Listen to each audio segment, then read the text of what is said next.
Hi అండి. అటుకులతో పొంగల్ ఇలా చేసుకోండి. కమ్మగా కడుపు నిండా తినేయొచ్చు. ఇప్పుడు అరకప్పు పెసరపప్పుని కడిగి పక్కకుంచుకోవాలి. ఇప్పుడు కుక్కర్‌లో కొద్దిగా నెయ్యేసుకొని పప్పంతా ఎర్రగా ఏంపుకోవాలి. ఏంపుకున్నాంక ఇప్పుడు అందులో 2 కప్పుల వాటరేసుకోవాలి అరకప్పు పెసరపప్పుకు. ఇప్పుడు కొన్ని మిరియాలు, కొద్దిగా పసుపు, కొద్దిగా సాల్టేసి, కొద్దిగా కరివేపాకేసి 3 విజిల్స్ వచ్చేదాకా ఉడికించుకోవాలి. ఇప్పుడు దాన్ని పక్కకు పెట్టి ఇప్పుడు మనం 1 కప్పు అటుకులు తీసుకోవాలి.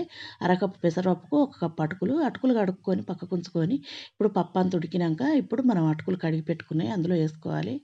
ఏసుకొని ఒకసారి అంతా కలుపుకున్నాక మనం ఒక కప్పున్నర దాకా వాటరేసి తగినంత సాల్టేసి దాన్ని అటుపక్క పెట్టుకొని ఇటుపక్క పోపు రెడీ చేసుకోవాలి. 3 టేబుల్ స్పూన్ల దాకా నెయ్యేసుకొని కొద్దిగా పోపు దినుసులును కరివేపాకు, జీడిపప్పు, కొన్ని కిస్మిసులు, కరివేపాకు ఏసుకొని కొద్దిగా మనం మిరియాల పొడిసుతో ఏసుకొని మనం అంతా పోపులో పప్పేసుకోవాలి. ఏసుకొని అంతా ఒకసారి కలుపుకొని కొద్దిగా కరివేపాకు ఏసుకొని స్టవ్ ఆపుకోండి. టేస్టీ అయిన పొంగల్ చాలా బాగుంటది. తప్పక ట్రై చేయండి.